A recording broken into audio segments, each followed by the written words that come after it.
Assalamualaikum warahmatullahi wabarakatuh. Saya Asyar Nasrin bin Asyafizal dan bersama sahabat saya Nafis Amni dan juga Ahmad Syabil. Pada hari ini kami ingin membentangkan tugasan satu, iaitu ketidakupayaan pendengaran dan ketidakupayaan pertuturan.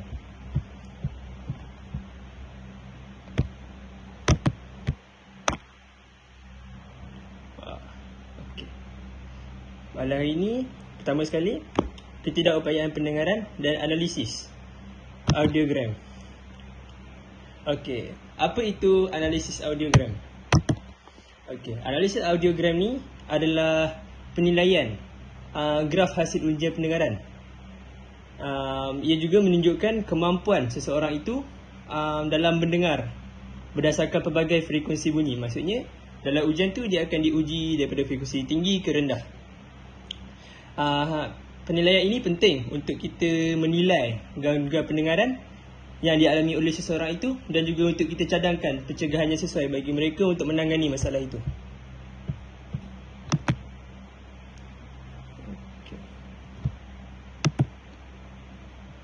Okey, seterusnya saya serah pada Ahmad Syabil. Okey, baiklah, saya akan menerangkan tentang audiogram. Jadi audiogram ni adalah di mana suatu carta untuk kita menilai tahap pendengaran seseorang. Jadi dia diberi di paksi X ialah frekuensi dan di paksi Y ialah level pendengaran.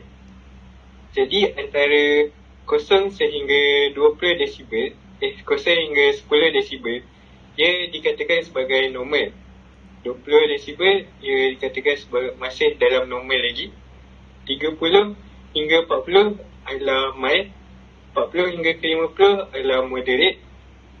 Jadi 50 ke 70 pula ialah moderate di severe ataupun hampir kepada severe. 70 ke 90 adalah severe dan 90 hingga 120 adalah di tahap profound. Jadi begitulah kita menilai penggunaan audiogram. Seterusnya saya akan serahkan kepada Nafis Amni. Okey, baiklah. Jadi kita akan tengok pula contoh audiogram. Ini adalah contoh audiogram. Jadi kita anggapkan sahaja ini adalah audiogram seseorang murid yang mempunyai masalah pendengaran. Jadi kita tengok dekat audiogram tu, kita akan nampak ada bulatan merah dan X berwarna biru. Jadi bulatan warna merah itu adalah merujuk kepada keadaan di sebelah telinga kanan. Dan manakala warna biru itu menunjukkan keadaan pendengaran di telinga sebelah kiri. Jadi kita tengok dia ada bulatan warna merah dan juga ada satu lagi yang membentuk anak panah tu, anak panah yang berwarna merah. Itu menunjukkan perbezaan gelombang bunyi yang dihantar melalui udara, iaitu air conduction, ataupun dihantar melalui gelombang bunyi yang dihantar melalui tulang-tulang dalam kepala kita. Jadi kita tengok untuk air conduction, iaitu gelombang bunyi yang dihantar melalui udara. Jadi untuk kanak-kanak ni, dia telinga di sebelah kanan dia. Jadi kalau kita tengok bulatan merah itu, dia semakin lama semakin menjunam. Jadi ini menunjukkan telinga sebelah kanan dia mempunyai masalah pendengaran. Kalau kita tengok dekat hujung sekali di bawah sekali tu, itu adalah tahap pendengaran bagi kanak-kanak tu, iaitu 115 desibel. Jika kita tengok dalam julat audiogram, itu diklasifikasikan sebagai kehilangan pendengaran yang sangat teruk. Lepas tu kita tengok pula di sebelah kiri, itu warna biru tu, ia juga menunjukkan tahap kehilangan pendengaran yang sangat teruk, iaitu 115 desibel. Lepas tu kita tengok pula bone conduction, iaitu gelombang bunyi yang dihantar melalui tulang-tulang dalam telinga. Untuk kanak-kanak ni, di telinga di sebelah kanan dia kat tahap pendengaran melalui phone conduction ni adalah sederhana, iaitu 55 desibel. Manakala di sebelah kiri dia juga sederhana, iaitu 40 desibel. Okey, slide seterusnya. Jadi, untuk masalah yang dihadapi oleh kanak-kanak ini, kita boleh klasifikasikan jenis kehilangan pendengaran terhadap kanak-kanak ini adalah kehilangan pendengaran konduktif. Kenapa konduktif? Sebab apa? Kedua-dua belah telinga kanak-kanak ini tidak dapat mendengar bunyi apabila gelombang bunyi dihantar melalui udara, iaitu air conduction, kerana berlaku kerosakan atau kecederaan pada telinga luar dan atau telinga dalam. Telinga tengah. Punca-punca ni kita boleh klasifikasikan. Mungkin budak ni kanak-kanak yang mempunyai masalah pendengaran ni, dia mempunyai masalah pendengaran daripada genetik. Puncanya adalah genetik, iaitu mungkin ibu bapa ataupun moyang-moyang dia mempunyai masalah yang sama, ataupun jangkitan kuman. Mungkin ada masalah jangkitan kuman seperti otipisme dia yang menyebabkan telinga di bahagian telinga tengah dia mempunyai masalah, iaitu pada gegenan telinga dia, ataupun kecederaan pada gegenan telinga. Mungkin gegenan telinga budak ini mengalami koyak ataupun mengalami bengkak yang menyebabkan gegenan telinga tidak dapat berfungsi dengan baik. Lepas tu, kenapa juga kehilangan pendengaran konduktif ini? Sebab kedua-dua belah telinga kanak-kanak ni masih dapat mendengar kebanyakan bunyi apabila gelombang bunyi dihantar melalui tulang, iaitu bone conduction.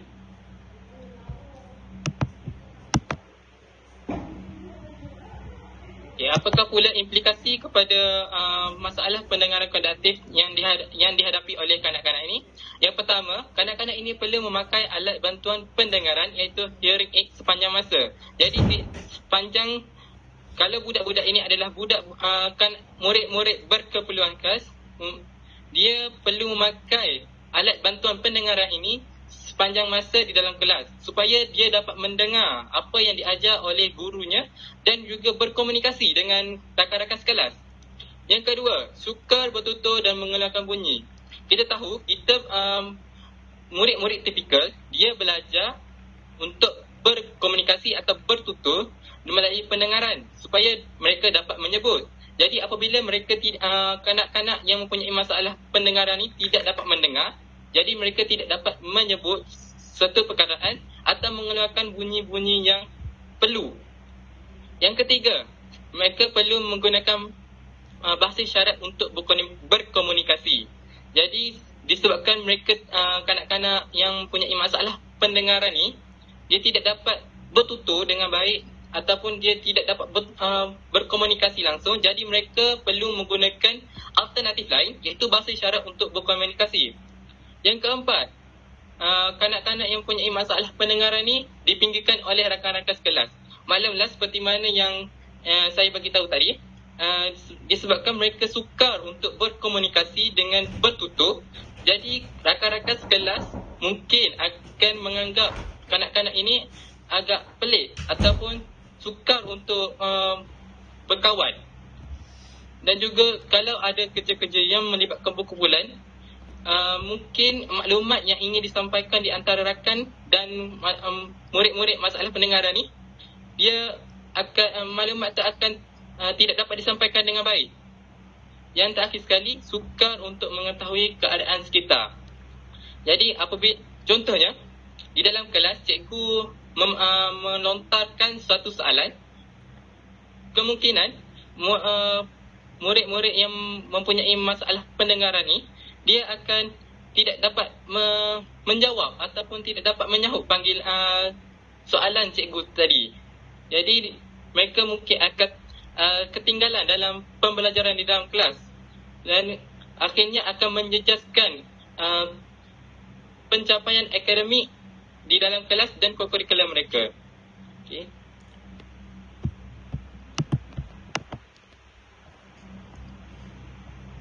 Okey, seterusnya saya akan menyerahkan pembentangan ini kepada saudara Nasrin.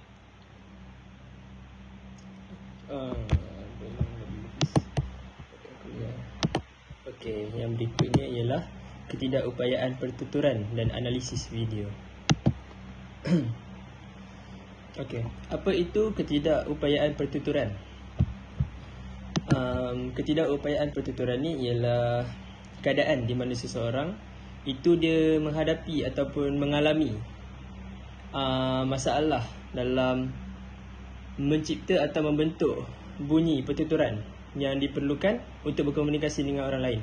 Contohnya macam sebutan dan kefasihan yang tidak okey, membuatkan sama ada orang itu tidak memahami ataupun dirinya sendiri tidak memahami apa yang dikatakan. Okey. Hal ini juga boleh menyebabkan pertuturan kanak-kanak sukar difahami. Antara gangguan pertuturan ialah gangguan artikulasi dan gangguan fonologi. Okey. Aspek pertuturan.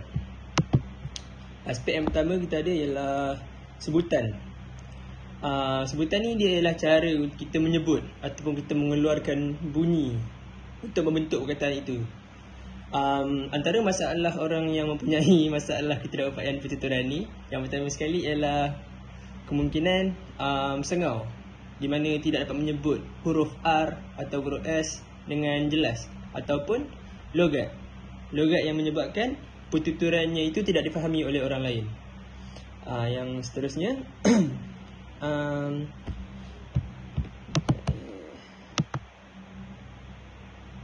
yang seterusnya ialah kelancaran.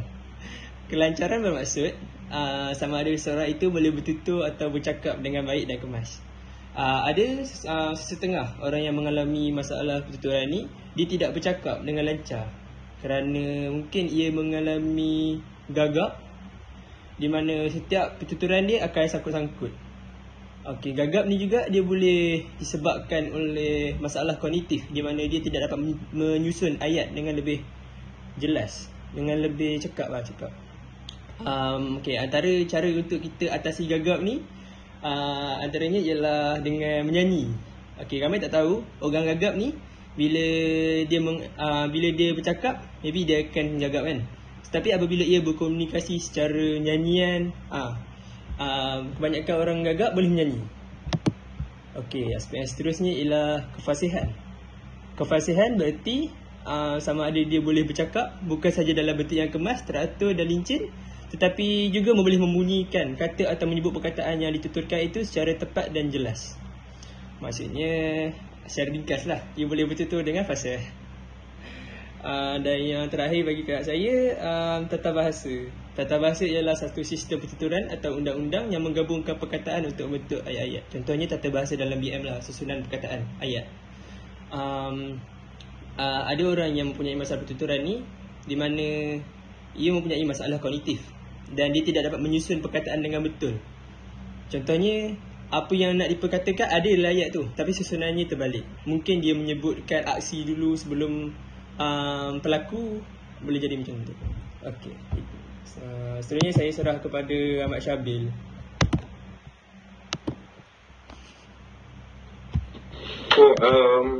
Seterusnya ialah intonasi. Intonasi ialah keadaan bunyi yang menaik atau menurun sewaktu sesuatu ayat itu dilafazkan. Jadi intonasi ni penting dalam aspek pertuturan bagi kita mengetahui makna yang ingin disampaikan dalam komunikasi kita. Jadi contohnya tanpa intonasi, sesuatu komunikasi atau benda yang kita nak sampaikan tu tak dapat nak disampaikan dengan tepat. Maybe kemungkinan orang yang mendengar apa yang kita cakap tu akan berlaku salah faham. Seterusnya ialah tekanan. Tekanan ialah salah satu cara menyebut perkataan, frasa atau ayat dengan memberikan tekanan pada tempat-tempat tertentu. Jadi tekanan ni di mana kita nak memfokuskan sesuatu perkataan tu ketika kita bercakap. Contohnya macam saya nak makan. Jadi kita tekankan nak tu. Jadi sebabkan kita tekankan nak tu, jadi benda tu menjadi sesuatu yang kita fokuskan dalam komunikasi kita. Seterusnya ialah jeda. Jeda ialah tempat untuk berhenti ketika bercakap supaya makna yang disampaikan tidak tersasar jauh. Jadi jeda ni adalah macam kalau kita baca buku tu macam koma, tanda koma tu. Jadi bila ada tanda koma tu, kita tak adalah kita terus cakap satu ayat tu tanpa berhenti. So ada tempat yang berhenti supaya orang yang kita komunikasi tu boleh faham apa yang kita nak cakap. Okay, seterusnya.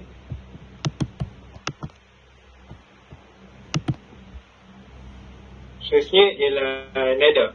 Nada ialah keadaan bunyi menaik atau menurun sewaktu suatu perkataan atau seluruh kata itu diucapkan. Nada ni lebih kurang dengan intonasi. Tetapi nada ni hanyalah pada menaik atau menurun saja. Sama ada kita menggunakan perkataan tu untuk ditekankan atau tidak ditekankan. Kalau intonasi tu dia ada lenggok suara. Nada ni cuma nada sama ada kita nak guna nada tu sama je ataupun nada tu menaik ataupun menurun. Okay.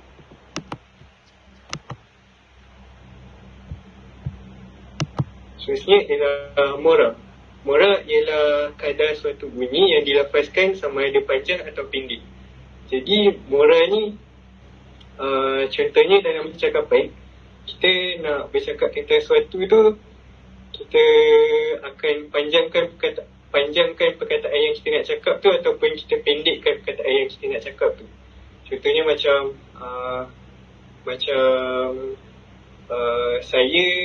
saya nak awak makan benda ni. Jadi kita gunakan saya tu pendek je. Tak perlu saya nak panjang. Jadi tak payah. Sebab kita tahu benda yang kita nak lapaskan tu tak perlukan kepanjangan supaya orang tu boleh faham.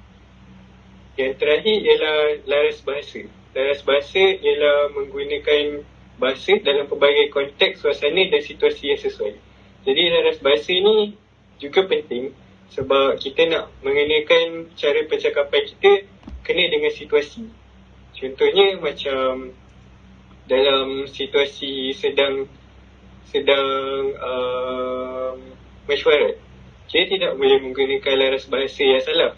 Contoh laras bahasa yang casual, tak boleh. Kita mesti menggunakan laras bahasa yang formal. Jadi laras bahasa juga penting dalam pertuturan.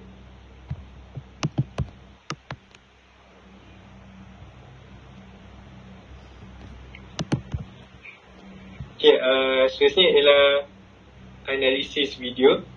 Jadi di sini ialah link video yang kami ambil daripada TikTok.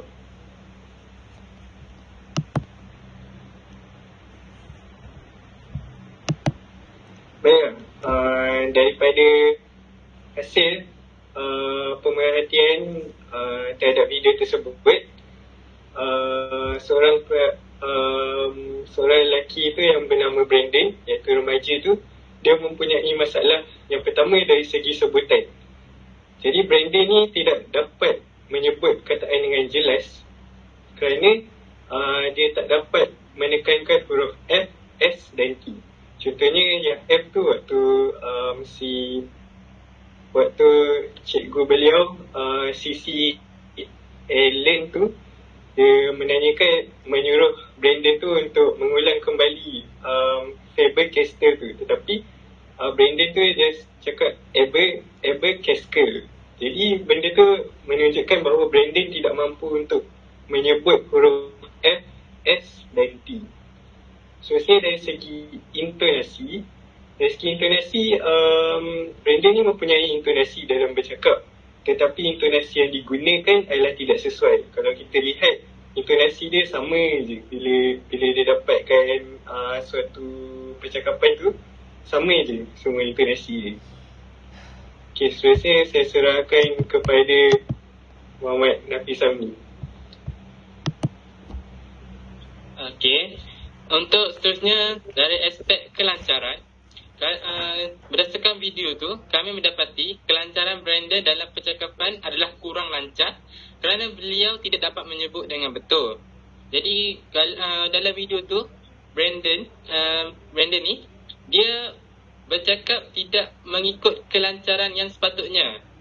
Contoh, kalau bagi kanak-kanak tipikal biasa, kelancaran mungkin kalau kanak-kanak ini digantikan dengan Brandon, kanak-kanak tipikal ni mampu bercakap dengan lancar dan petah. Namun bagi Brandon, dia bercakap tidak selancar yang sepatutnya. Untuk dari aspek tata bahasa pula, Brandon boleh mencipta ayat yang mempunyai kata kerja itu subjek dan predikat. Seterusnya untuk kefasihan, Brandon fasih berbahasa tetapi tidak mempunyai kelancaran dalam bercakap. Seperti apa yang saya kata tadi, Brandon ini petah dalam perkata-kata, jadi dia mampu untuk bertutur dengan fasih walaupun dia tidak dapat mengeluarkan sebahagian perkataan, bunyi perkataan tu dengan betul.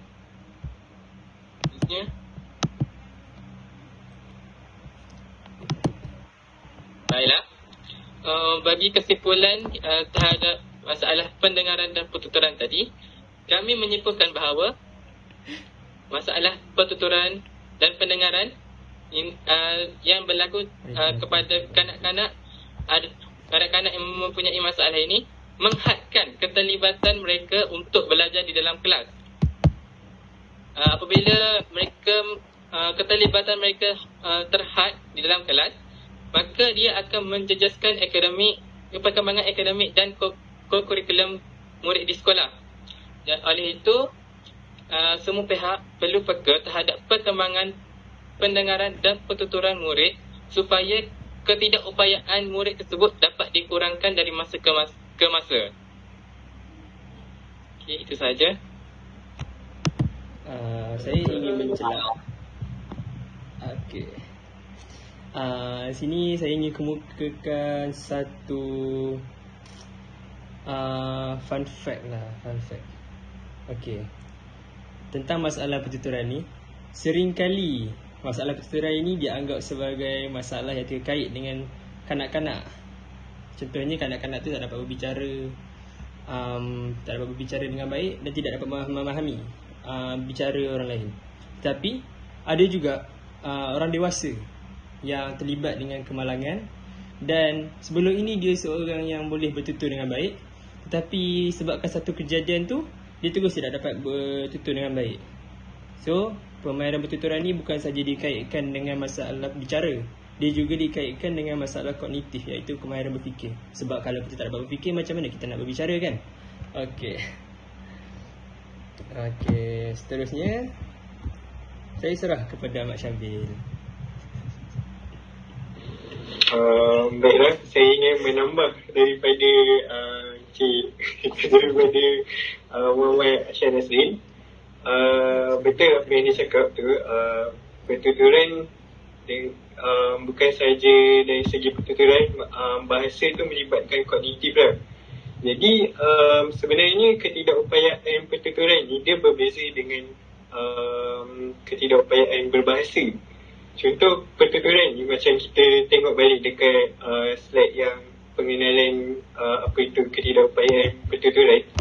Ketidakupayaan pertuturan tu ada dua penyebab dia, iaitu satu daripada masalah artikulasi dan juga yang kedua adalah dari segi fonologi.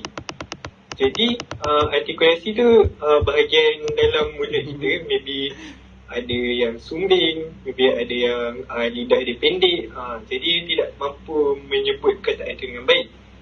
Dari segi fonologi pula, dia tidak dapat mengeluarkan bunyi yang betul untuk huruf-huruf yang tertentu. Tapi ia berlainan dengan ketidakupayaan bahasa. Ketidakupayaan bahasa ni dia tidak dapat menggunakan laras bahasa yang betul untuk bagi orang memahami. Dia tidak memahami perkataan. Jadi ketidakupayaan bahasa ni dia memang melibatkan kognitif. Jadi ada orang yang mempunyai ketidakupayaan pertuturan, tetapi keupayaan bahasa dia bagus.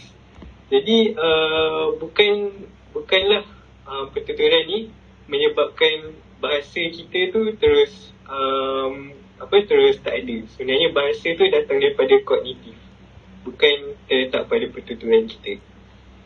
Okay. Okay. Saya ingin menambah lagi satu lagi fun fact yang saya dapati daripada laman web. Laman web ni dia selalulah memberi motivasi kepada saya. Okay. Tahukah kamu semua bahawa 1 daripada 5 kanak-kanak mengalami gangguan pertuturan pada satu titik perkembangan mereka. Okay. Kebanyakan selalunya ini akan terjadi seperti tergagak-gagak dan sukar untuk kontrol gerak lenggok badan dalam berbicara. Okey. Pada zaman kini ramai yang menawarkan cara untuk mengubati tetapi bukan cara untuk mencegah. Okey, pada lingkungan umur 2 tahun ke 3 tahun, kita akan dapati sama ada anak kita tu mampu berbicara perkataan yang ringkas seperti memanggil ibu.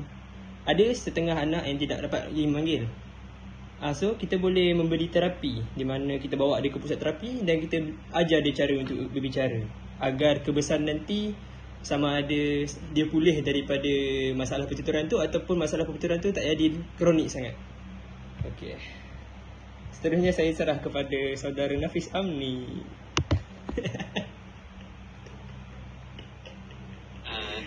Apa yang saya ingin katakan, saya ingin menambah sedikit tentang ketidakupayaan pertuturan ni. Jadi seperti mana pertuturan dan pendengaran dia saling berkait. Kenapa? Sebab apabila kita ada masalah pendengaran, dia semestinya akan menjejaskan keupayaan kita untuk bertutur dengan lancar. Sebagai contoh, kalau kita ingin menyebut huruf-huruf macam huruf B, huruf P dan huruf-huruf M macam ni, kalau kita ada masalah pendengaran, kita mungkin tidak dapat mendengar macam mana bunyi huruf-huruf ini dihasilkan. Mungkin kita dapat mengajuk pergerakan mulut mulut yang menyebut huruf-huruf ni, namun kita tidak dapat mengeluarkan bunyi-bunyi yang sama. Mungkin kita akan menyebut huruf M macam im, om apa. Dia tidak akan sama dengan bunyi yang sepatutnya dikeluarkan untuk menyebut huruf-huruf tu. Jadi kalau mempunyai masalah pendengaran, dia akan menjejaskan komunikasi secara bertutur di antara satu pihak ke pihak dan pihak lain, di mana mereka situasi ini boleh menjejaskan penghantaran dan penerimaan suatu maklumat yang betul, di mana mungkin akan menjadi salah faham ataupun maklumat yang dihantarkan adalah salah. Itu saja.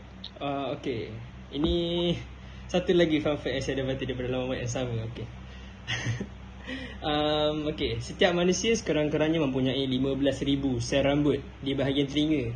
Function dia adalah untuk mentransmisikan suara yang kita dengar ke otak. Untuk otak ni dia proses untuk kita faham apa perkataan tu. Okey. Saya percaya dekat sini gambarkan yang dengan muzik. Okey, muzik terbahagi kepada 3. Yang macam mana? Yang pertama yang menyenangkan telinga, contohnya muzik-muzik seperti akustik. Yang kedua yang tengah-tengah, dia tidak menenangkan dan tidak membingitkan, iaitu pop. Dan yang terakhir adalah yang membingitkan, iaitu metal. Okey, muzik metal ni adalah salah satu sebab yang membuatkan sel-sel rambut yang di bahagian telinga ni putus. So apabila tidak mencukupi sel yang diperlukan tu, suara yang kita dengar pun tidak sampai sepenuhnya. So dengan ini menyebabkan seorang kanak-kanak ataupun remaja itu ataupun orang tua ataupun orang dewasa yang mendengar muzik metal ni, dia akan mempunyai masalah pendengaran, yang di mana pada akhirnya dia akan bagi efek dekat kemahiran pertuturan. So kita punya moralnya di sini, jangan dengar muzik metal. Okey, itu saja daripada saya. Sekian, terima kasih.